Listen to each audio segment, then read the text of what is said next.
तो अब प्रवेश करते हैं कुतुब मीनार के प्रांगण में। यहाँ कुतुब मीनार से 10 कदम की दूरी पर एक मस्जिद बनी हुई है जो कि भारत की दूसरी मस्जिद है। मोहम्मद गौरी के सेनापति कुतुबुद्दीन ने ये मस्जिद बनवाई थी। हालांकि बाहर से आपको ये मस्जिद नहीं लगेगी। क्यों नहीं लगेगी? क्योंकि ये बनी हुई है 27 हिंदू जैन मंदिरों को तोड़कर उनके मलबे से, इसलिए ये मस्जिद लगेगी नहीं।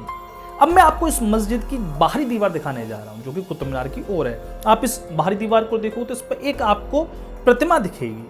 एक पत्थर पर कुछ प्रतिमाएं उकेरी गई हैं, लेकिन जब आप इसको ध्यान से देखोगे तो आपको पता चलेगा ये साधारण प्रतिमाएं नहीं है, ये भगवान विष्णु के दशावतार हैं। और ये जो प्रतिमा है कम से कम 1000 साल पुरानी है। आप यहाँ स्पष्ट देख पाओगे भगवान विष्णु के 10 अवतारों को। पहला मत्स्य अवतार, दूसरा कच्छ अवतार, ये दोनों थोड़े से धुंधले हो चुके हैं क्योंकि इस पर मौसम की मार पड़ती रहती है, बारिश से इसका छनन होता रहता है। लेकिन तीसरे वारा भगवान आपको स्पष्ट दिखेंगे। वारा भगवान से आगे आपको नृसिंह भगवान स्पष्ट दिखेंगे। उनके आगे वामन भगवान थोड़े से धुंधले पड़ चुके हैं, लेकिन उनसे आगे आपको भगवान परशुराम स्पष्ट दिखेंगे। उनका फरसा अगर आप ध्यान से देखो तो फरसा दिखेगा उनका। उनसे आगे भगवान राम हैं, उनका धनुष आपको दिखेगा, भगवान राम की प्रतिमा दिखेगी। उनसे आगे भगवान कृष्ण की प्रतिमा दिखेगी।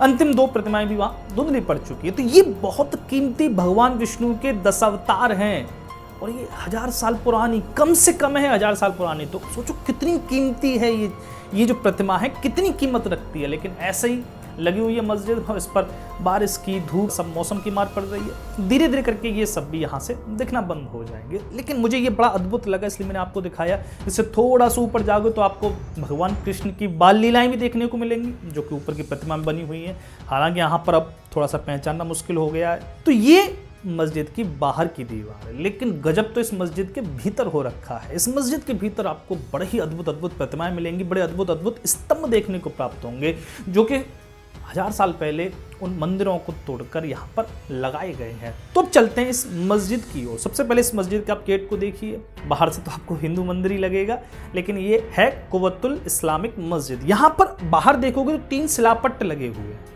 जो कि ASI के द्वारा लगे हुए और उन पर खुलेआम लिखा हुआ है। आप देखो उस पर लिखा हुआ है 27 हिंदू और जैन मंदिरों को तोड़कर ये मस्जिद बनाई गई है। लेकिन मैं आपको जो एक शिलापट्ट दिखाना चाहता हूँ वो दूसरी ओर है। इस शिलापट्ट को जब आप देखोगे तो इस पर लिखा हुआ है, ये एक्चुअली शिलालेख है जो कि मस्जिद से ही लिया गया है। और इस शिलालेख पर लिखा गया है कि इस किले को जीता गया और यहाँ पर जो मस्जिद बनाई है वो बनाई है कुतुबुद्दीन ऐबक ने। तो ये जानकारी दी गई है। और आगे इसमें लिखा गया है कि यहाँ पर जो 27 मंदिर तोड़कर ये मस्जिद बनी है, वो 27 मंदिर में से प्रत्येक मंदिर की जो कीमत थी वो थी 20 लाख दहलीवाल सिक्के, मतलब 20 लाख रुपए में एक मंदिर बना हुआ था।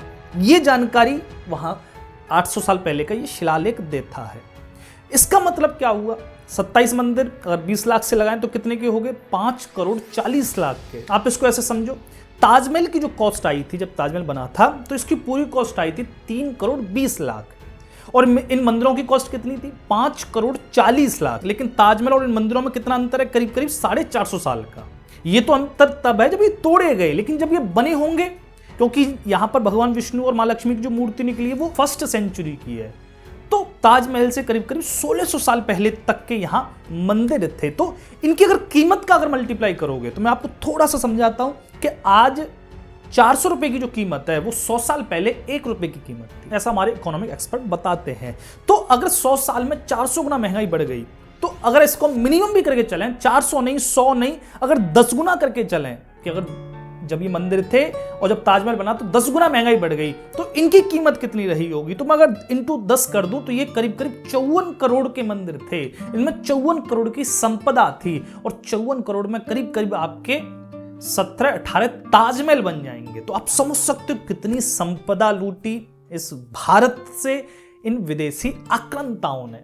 मैं बस खाली आपको कैलकुलेशन इसलिए करके बताइए ताकि आपको दिमाग में बैठ सके कि कितनी संपदा यहाँ पर थी। और ये तो निर्माण में थे, जो चढ़ावा आता था, दान आता था, यहाँ पर सोने चांदी हीरे मोती माणिक्य लगाए जाते थे, उनका तो हिसाब ही नहीं है। तो ऐसे करके कुतुबुद्दीन ऐबक ने ये मस्जिद बनाई है। भारत की दूसरी मस्जिद है। पहली मस्जिद थी जो पृथ्वीराज चौहान ने गुरुकुल बनवाया था, सरस्वती कंठाभरण विद्यापीठ, ये अजमेर में था, जिसको आज 2.5 दिन का झोपड़ा कहते हैं। ये क्या कहते हैं कि हमने 2.5 दिन में ये बना दिया, जबकि 2.5 दिन इनको तोड़ने में लगे थे और फिर बस खाली एक छोटा सा गुम्बद बना दिया, मस्जिद में कन्वर्ट कर दिया।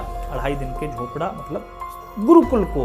वो पहली मस्जिद थी भारत में। ये दूसरी मस्जिद थी यहाँ पर जो कुतुबुद्दीन ऐबक ने बनवाई। हालांकि इन सबसे पहली एक मस्जिद मानी जाती है केरला में, लेकिन उसका इतिहास विवादास्पद है। तो यहाँ पर ये मस्जिद बनाई मंदिरों को तोड़कर, लेकिन अगर आपका अभी हृदय नहीं टूटा है तो थोड़ा सा सब्र रखिए, क्योंकि अब जब इस मस्जिद के भीतर प्रवेश करेंगे तब आपकी आंखें खुलेंगी। चलते हैं थोड़ा सा इस मस्जिद के भीतर। पहले मैं आपको बताऊं, जैसे आप द्वार पर पहुंचोगे तो यहाँ पर द्वार पर ही नीचे एक पत्थर पड़ा हुआ था जिस पर भगवान गणेश की मूर्ति थी, प्रतिमा थी, और उसको लेकर फिर विवाद बहुत हुआ, इसलिए एएसआई ने वो पत्थर जो है अपने कब्जे में ले लिया। एक भगवान गणेश की प्रतिमा वाला पत्थर आज भी वहां पर पिंजरे में कैद कर रखा है। और ऐसा नहीं है कि ये पत्थर खाली यहाँ पर पड़ा हुआ था और पत्थर नहीं, इस पूरे प्रांगण में करीब 500 से 1000 आपको शिलाखंड मिलेंगे जो कि मंदिरों के ऐसे बिखरे पड़े हैं जिन पर लोग बैठते हैं, बैठे तब भी ठीक है, जिन पर लोग खड़े होकर सेल्फी लेते हैं। आप देखो कैसी दुर्गति कर रखी है, ये तो मैंने देखा उदाहरण। अब इनमें लोगों की भी गलती नहीं, क्योंकि लोगों को पता ही नहीं है कि ये जो शिलाखंड है ये पवित्र मंदिरों के हैं जिन पर वो बैठे हुए हैं, जिन पर वो खड़े होकर जूते चप्पलों से और वहां पर सेल्फी ले रहे हैं। अब इस मस्जिद के पीछे जाकर अगर आप देखोगे, जहां पर हमने जाकर देखा, वहां पर आज भी बहुत सारे पत्थर रखे हुए हैं, और अगर आप उनको देखोगे, ध्यान से देखोगे, तो वहां पर एक भगवान गणेश का पत्थर है जिस पर भगवान गणेश की प्रतिमा भी उकेरी हुई है, और बाकी पत्थर नक्काशी किए हुए उन्हीं मंदिरों के जो आज से 800 साल पहले तोड़े गए, उनके वो अवशेष आज भी आपको वहां अद्भुत रूप से दिखाई देंगे, जिन पर अद्भुत नक्काशी हुई पड़ी है।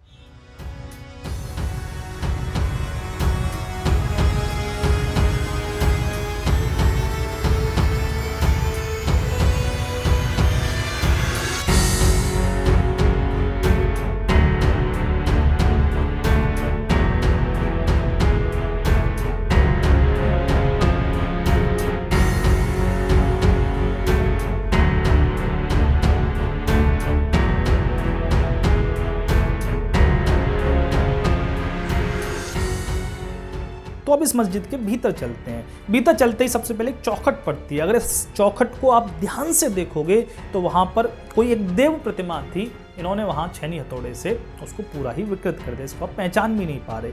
और इस चौखट को आप ऊपर तक देखते जाओ, कैसी अद्भुत ये चौखट है जो कि उस समय की है। और ऊपर सबसे यहाँ पर एक गोल गुम्बद बना हुआ है, गोल वो छत बनी हुई है। ऐसे गोल गुम्बद इसमें 4-5 हैं। अब भीतर से तो आपको दिख रहा है, स्पष्ट दिख रहा है कि ये हिंदू गुम्बद हैं, जो कि हिंदू मंदिरों में होते हैं, जैन मंदिरों में होते हैं। लेकिन अगर बाहर से देखोगे इसी को तो आपको यहाँ पर जो मुस्लिमों के गुम्बद होते हैं वैसा दिखेगा। मतलब मुस्लिमों ने बाहर से लीपा पोती करके इसको मस्जिद बना दी। उन्होंने न इसको तोड़ने में टाइम लगाया, न अपनी मस्जिद बनाने में टाइम, बस खाली ऐसे करके इकट्ठा करके बस गुम्बद ही तो बनाना है, करना क्या है। तो इन्होंने, अब बाहर से देखो इसको, इस पर 3-4 गुम्बद उन्होंने बना रखे हैं, एकदम ऐसे लगा रखे हैं जैसे ही मस्जिद है।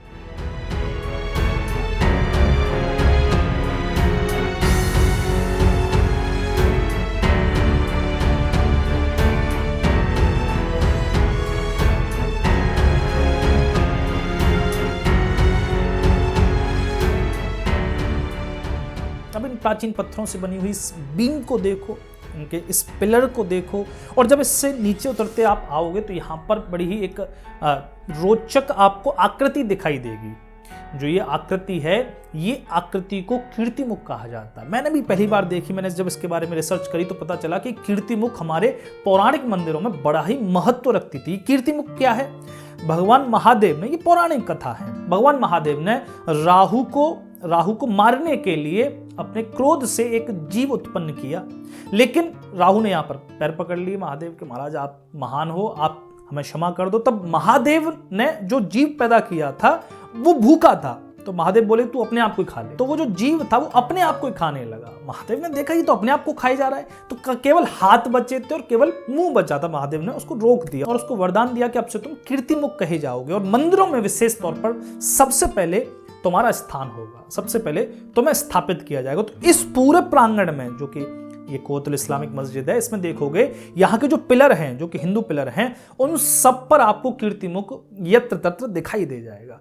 तो ये कीर्तिमुख की बड़ी रोचक कहानी मुझे लगी। नीचे आप देखोगे खंडित प्रतिमाएं हैं, यहाँ पर घंटी जंजीर बनी हुई है जो कि केवल हिंदू मंदिर में होती थी। तो इस पूरे प्रांगण को देखो, इसकी कितनी भव्यता रही होगी अपने समय में। महीनों का समय लगाकर एक एक यहाँ स्तंभ बनाया गया होगा मजदूरों के द्वारा, लेकिन क्या ही कहें विधर्मियों ने इसकी कैसी हालत कर दी है।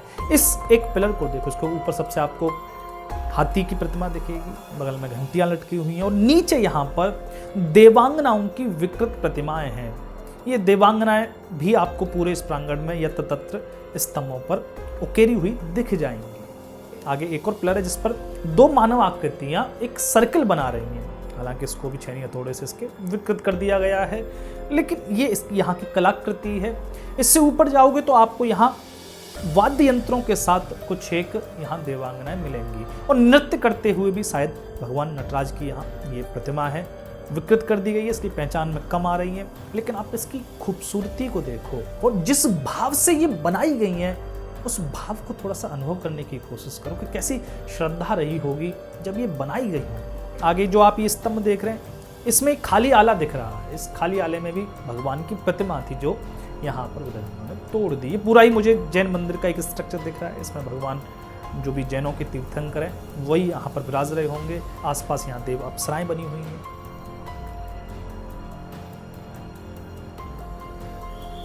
इस खम्भे पर मुझे कुछ एक डरावनी आकृतियां लगी और ये मैंने कई सारे खम्भों पर देखी, मैं इसको नहीं पहचान पाया डरावनी आकृतियां क्या हैं, क्योंकि कीर्ति मुख से ये मिलती नहीं है। ये डरावनी आकृतियां अपने ही तरीके की हैं। आप देखो इनको चारों तरफ बनी हुई है, इनकी आंखें दिखेंगी दोनों और इनका मुंह दिखेगा, मतलब लेकिन एक डरावनी सी है।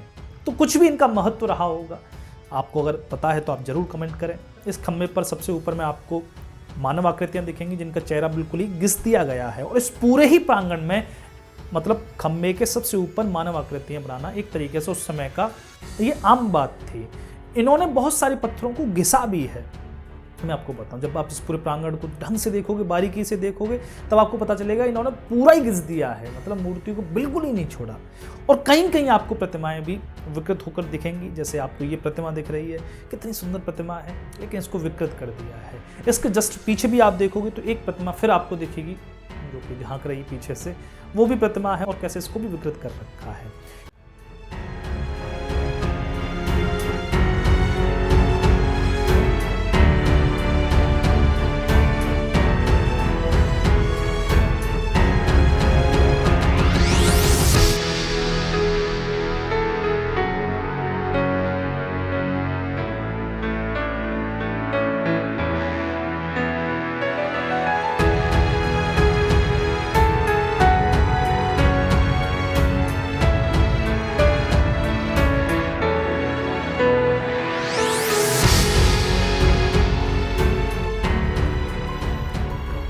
यहाँ पर आपको एक स्पष्ट रूप से पिलर पर, जो कि इसी मस्जिद का एक हिस्सा है, यहाँ पर आपको भगवान महावीर की एक प्रतिमा दिखती है जो जैनों के तीर्थंकर हैं।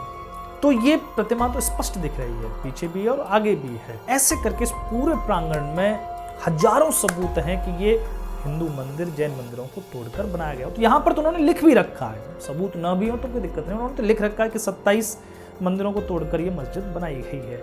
लेकिन हमारे वीर जाते हैं, इसको देखते हैं, लेकिन कभी इसके भीतर झांकने की कोशिश नहीं करते कि यहाँ पर हुआ क्या था, इसका इतिहास क्या है, ये 27 मंदिर कैसे टूटे। हालांकि इसमें से मैं आपको थोड़ी सी जानकारी और दूं कि एक मंदिर जो योग माया का मंदिर कहा जाता है वो कुतुब मीनार से करीब करीब 200-300 मीटर की दूरी पर है और योग माया का मंदिर इन 27 मंदिरों में से बच गया। बचा तो नहीं था, वो टूट गया था, लेकिन जब हेमचंद्र का शासन आया दिल्ली पर, हेमचंद्र विक्रमादित्य, तो उन्होंने इसको दोबारा से रिकंस्ट्रक्ट करा दिया।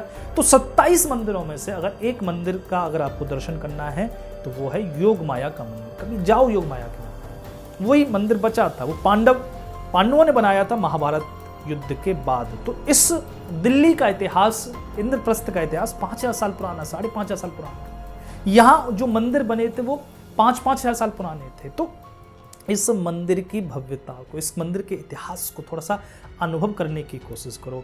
मैंने थोड़ा सा प्रयत्न किया, अगर आपको इसमें थोड़ी सी भी जानकारी ऐसी लगी हो कि हाँ शेयर करने योग्य, तो शेयर जरूर करें, क्योंकि शेयर करोगे तभी ये जानकारी आगे तक पहुंचेगी। अगली वीडियो में मैं आपको बताऊंगा यहाँ के लौह स्तंभ के बारे में, और जो अलाउद्दीन खिलजी एक मीनार बनवा रहा था वो कैसे अधूरी रह गई उसके बारे में चर्चा करेंगे। और बात करेंगे पिथौरागढ़ की, जिसमें ही कुतुब मीनार बना हुआ था, जिसमें ही 27 मंदिर बने हुए थे।